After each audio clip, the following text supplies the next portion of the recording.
Hey everyone, it's Blake, and today I'm going to be talking about the philosophy of John Rawls and some of the common criticisms against Rawlsian philosophies. As with all of these content related videos, understand that I've done the best I can to stay true to the source material while still making it understandable and easily accessible. So, because of that, this is a gross oversimplification of pretty much all of the concepts related to Rawlsian philosophy that we're going to talk about today. So, um, this is a crash course on what you need to know to understand Rawls in the context of debate. If you're interested in Rawls from a philosophy standpoint, or you want to actually learn a little bit more, I highly recommend that you uh, do a little bit further reading and don't take any of this as absolute gospel because, like I said, this is an oversimplification for the purposes of debate. Um, with that being said, there are a couple of major concepts related to Rawlsian ethics that we're going to walk through today. I've listed those here, and we're going to go step by step through each of them. The first is ideal versus non ideal theory. Now, in the sort of like basic concepts of ethics video that I made, I go over this distinction in a bit of detail. But the important thing to note here is that Rawls is the person who is largely credited for originating this distinction between ideal moral philosophies and non ideal moral philosophies. Um, and definitionally, an ideal moral philosophy imagines the ideal world and then takes actions as if we are living in it. Whereas the non ideal moral theory will imagine an ideal world, recognize how it differs from the world that we actually live in, and work and take actions that actively try to close the gap between the two. Um, so both um, both an ideal and non-ideal theory start with the conceptualization of an ideal society. So ideal theory kind of lays the foundation for both. It is a systematic understanding of what an ideal society would look like, and it fixes a vision that both ideal and non-ideal theory choose to pursue. Non-ideal theory then applies the understanding of the real world to the vision that has been fixed by ideal theory. And because ideal theory is what lays the foundation for both ideal and non-ideal moral philosophies, Rawlsian frameworks typically focus on the ideal theory side of things. So when you are dealing with Rawls in the context of debate, unless proven otherwise, assume that it is ideal theory.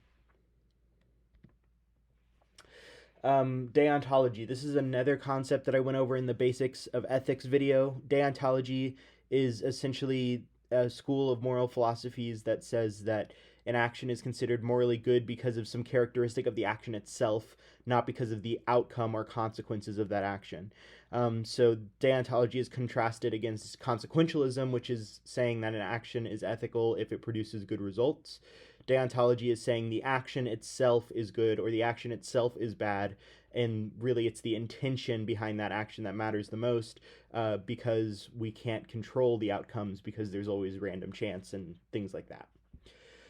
Rawls' moral theories are focused on how to determine the intrinsic morality of actions. As you'll see in a little bit, Rawls basically sets up a definition of what justice is, and then we ask ourselves, are our actions in line with that definition? And if they are, then that means it's worth taking those actions. So that's more in line with a deontological viewpoint when it comes to the application of these parts of his philosophy that we're going to be talking about today. Okay, so justice is kind of the underpinning of uh, all of the debate relevant stuff that Rawls has written. Obviously, Rawls had a whole career where he talked about stuff other than justice, but when it comes to the debate application stuff, justice is really what underpins all of it. So the key concept here for Rawls is that justice is an a priori moral principle. So a priori means that it is based on theoretical deduction rather than empirical observation. So it is derived from universal principles, not individual experience. So everybody universally is entitled to justice. It is a priori. It is just a truth of the universe.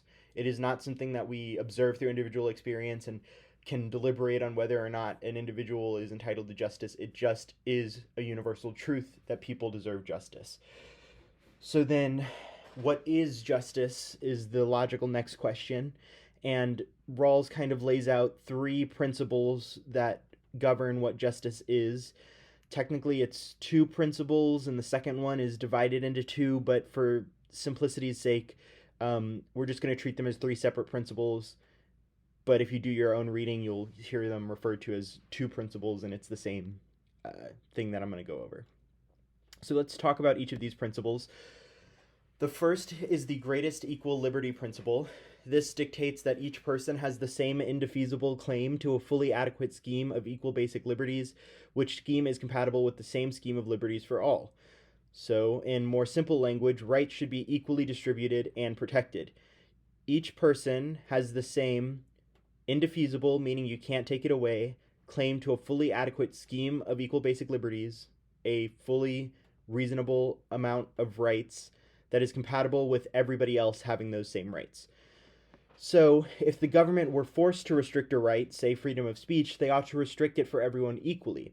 So, in the United States, for instance, there's this famous court case that uses the example of it would be considered unprotected speech if you were trying to incite panic, like if you walked into a crowded room and yelled fire. That is a restriction on the freedom of speech, that you can't incite panic with stuff like that, and it is uniformly applied, meaning everybody has that same restriction. So rights are equally distributed and equally protected, and government's jobs is to do everything they can to avoid restricting rights, but when it is necessary, i.e. when the rights of one person comes into conflict with the rights of another, then we can restrict rights in a uniform way. The next principle is the difference principle, which dictates that social and economic inequalities are to be of the greatest benefit to the least advantaged members of society. In other words, if inequalities must exist, because remember, this is ideal theory, so we're saying that we're living in an ideal world where everything is as optimized as possible. So if in that ideal world inequalities do have to exist, like for instance, some jobs are going to have more influence than other jobs, so some people will have more power or things like that. If inequalities must exist, they should set up to benefit the least advantaged members of society. So things like economic inequality are only permissible morally if they benefit the least advantaged. In other words, those at the top of the economic hierarchy should not advance at the expense of those at the bottom. So if inequalities are to exist, they need to be designed in a way that it doesn't just make the rich richer or the privileged more privileged. They should be designed in a way that the inequalities that are baked into society are in favor of the least advantaged. And the last principle here is the equal opportunity principle, which dictates that social and economic inequalities are to be attached to offices and positions open to all under conditions of fair equality of opportunity. In other words, inequalities that exist are attached to positions, roles that can be filled, that are open to everybody equally. Everybody has equal opportunity to fill those privileged offices and positions. So, in simple language, people with similar skills should be able to achieve similar outcomes regardless of the conditions they are born into. So someone born rich and someone born poor that are of the same intelligence and motivation should be able to access the same educational and economic opportunities. So, like I mentioned earlier, there are some inequalities that are just baked into society. And so those inequalities are things like certain jobs, like high-ranking political officers are going to have higher power than, say, a crossing guard, right? And so the principle underpinning the equal opportunity thesis is that two people that are of a similar skill level and similar motivation should have equal opportunity to access that higher ranking officer position. So that equal opportunity makes it so that inequality is as close to equitable as possible. So some inequalities are unavoidable, but if they are to exist, it should be possible for people of any condition that they are born into to achieve the more privileged position in those inequalities. So let's summarize that. So those three principles put into simple language are as follows. Rights should be equally distributed and protected. And if inequalities must exist, they should be such that they are set up to benefit the least advantaged members of society, and that people with similar skills should be able to achieve similar outcomes regardless of the conditions they are born into. These are the principles that determine what justice is and what actions are just or unjust in the eyes of Rawlsian philosophy.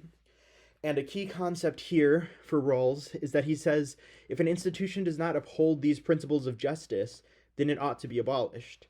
The role of the government in the eyes of Rawls is to maintain justice, to uphold these principles.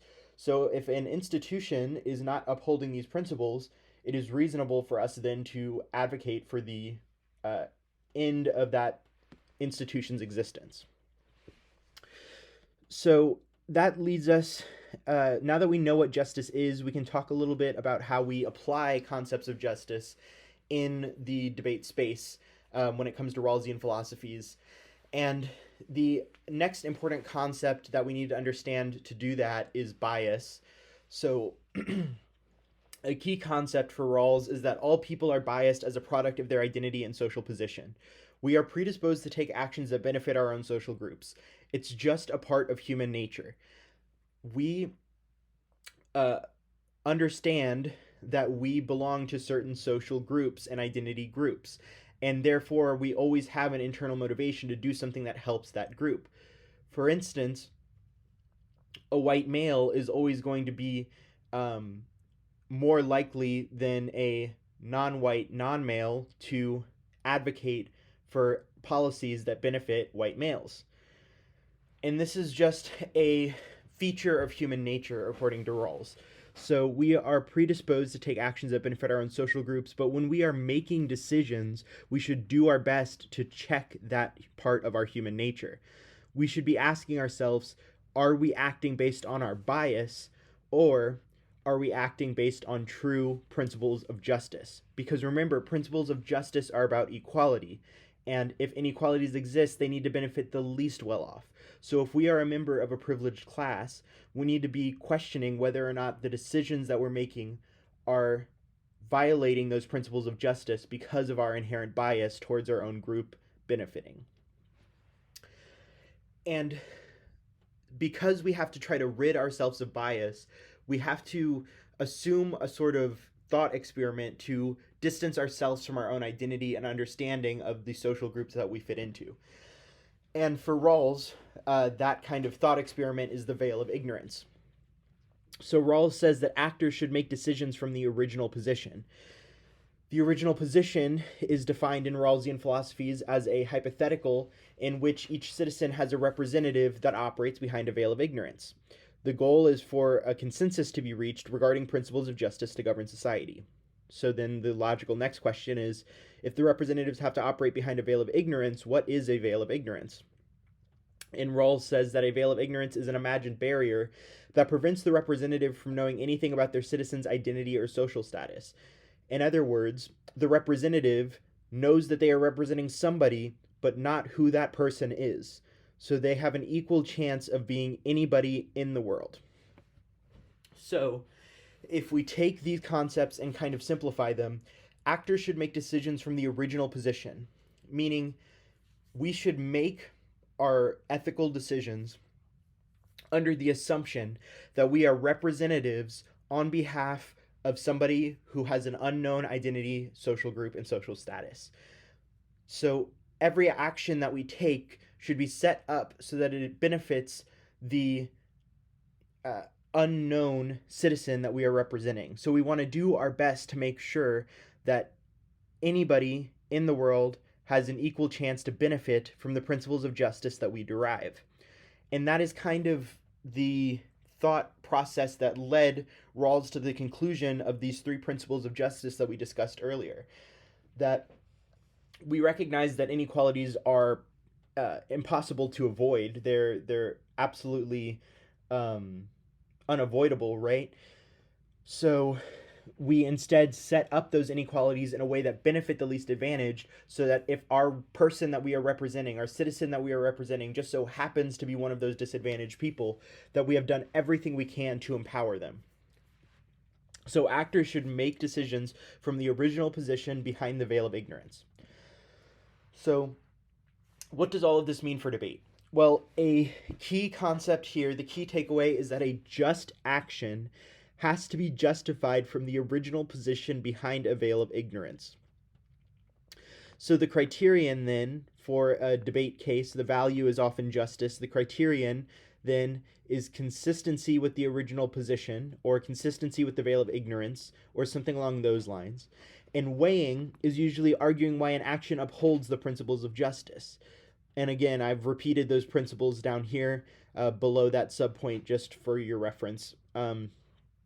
So remember, according to Rawls, a just action is taken from the veil of ignorance, which is the position in which you know that the person you are representing could be anybody on the earth, right? And so you want to be consistent with the veil of ignorance in saying that we design things in a way to establish systems of justice that are set up to benefit everybody as equitably as possible. And then from a weighing perspective, we argue whether or not our actions produce things that are more in line with those principles of justice, and we can reference back those principles of justice that Rawls himself concluded to be valuable under his own approach to the original position. So that is kind of the debate conclusion and the way that Rawlsian philosophies are most often applied to the debate setting. Here is your summary of key concepts. So take a second, pause this slide, read through each of these bullet points. If you can understand and explain what these bullet points mean, then you're golden in terms of your understanding for the vast majority of Rawls debates. If you're questioning any of these, go back and rewatch that section of the video or leave a comment, reach out, anything like that. So now that we've talked about Rawlsian frameworks and Rawlsian ethics, let's talk about some of the common criticisms of Rawls.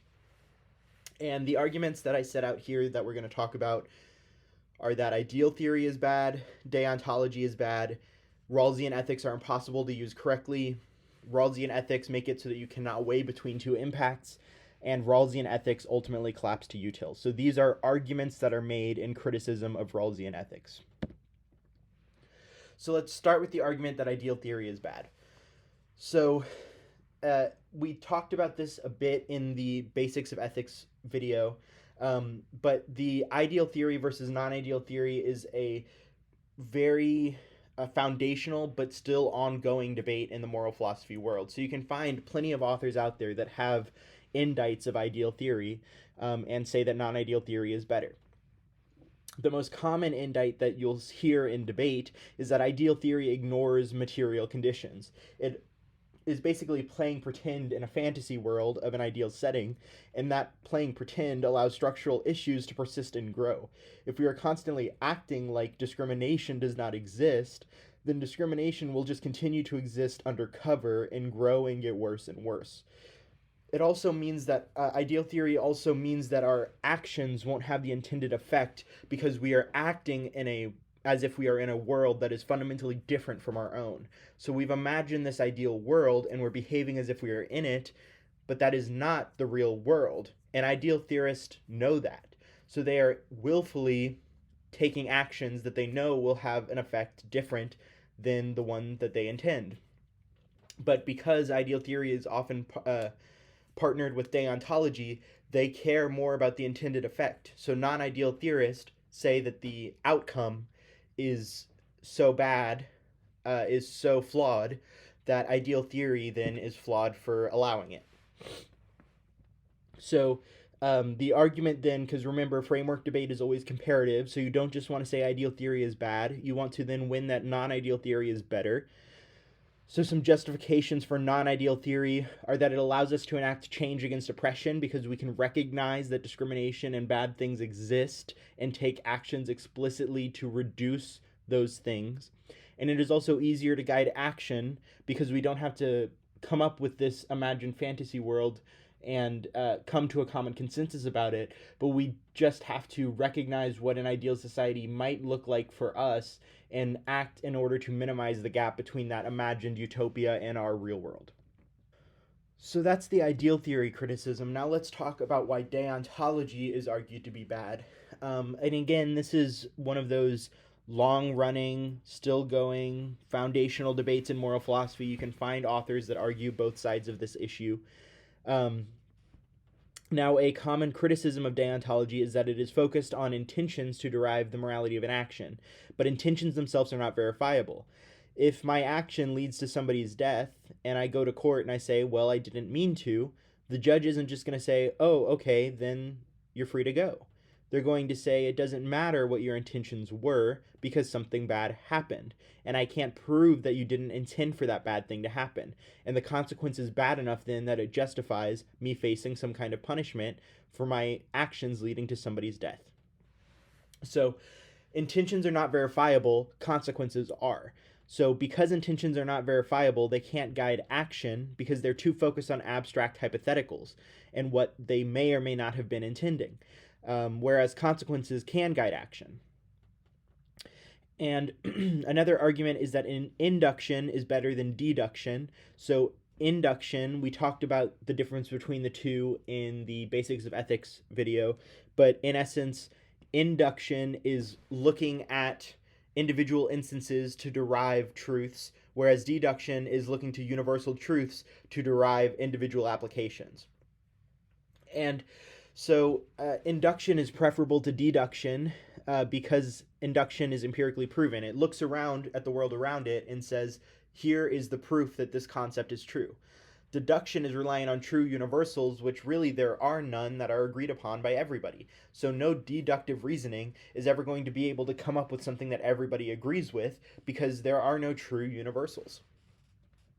And the reason why induction means that we prefer consequentialism is that consequentialism in general favors inductive reasoning because we look to the world around us, to the material realities in order to make judgments. And if you want a clearer explanation of that, of why induction is associated with consequentialism and why deduction is associated with deontology, then check out the Foundations of Ethics or the Basics of Ethics video. And lastly, the last common criticism of deontology I'll talk about is that deontology cannot explain degrees of wrongness. The common example that we have here that comes up in debate a lot is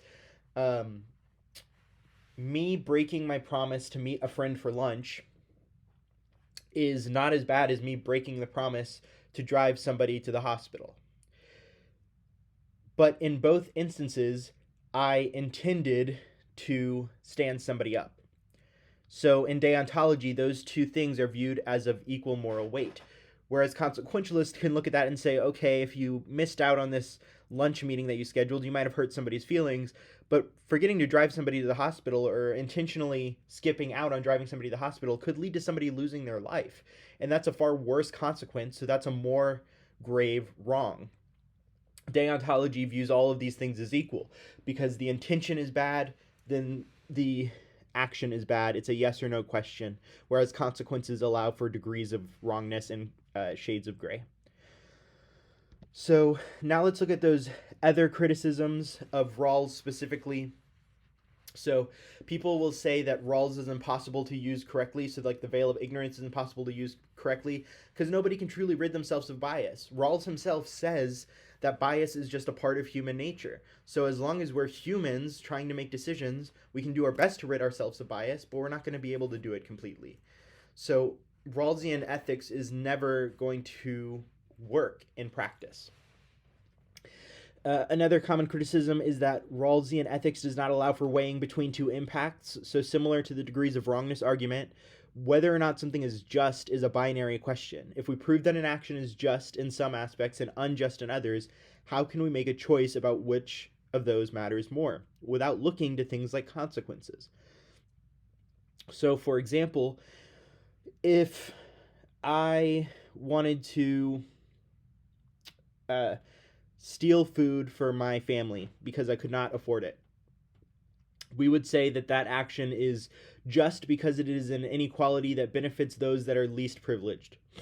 But we would also say that it is unjust because it is an unequal distribution of rights because I have the right to somebody else's property. Okay, so we've proven that it is just from one perspective, unjust from another perspective. How do we know which of those two is more important? Is it more just than it is unjust, or more unjust than it is just? And we can't make that decision without weighing between the consequences of the action. And the last argument here is that Rawlsian frameworks collapse to util. So if you have an equal chance of being anyone, because this is the original position, the veil of ignorance, you're representing anybody in the world, then the best thing for you to do would just be to maximize everybody's well-being. And so util, in effect, is like the tool that would be used by people in the original position. So sure, the original position is this helpful thought experiment, but in practice, it just justifies util. So those are the common criticisms of Rawls that you'll hear in debate. That is obviously not an extensive list, but just a kind of starter pack or something to get the gears turning in your head about the pros and cons of this ethical theory. So here are all the concepts that we went over today. Like I said at the beginning of the video, this is an oversimplification, but hopefully it was one that made a little bit of sense and will allow you to read through sample cases on open evidence, on the wiki and stuff like that use Rawls frameworks and understand a little bit better what they're talking about. As always, if you have any questions, please leave a comment or reach out or anything like that. And hopefully this was helpful, and have a good rest of your day.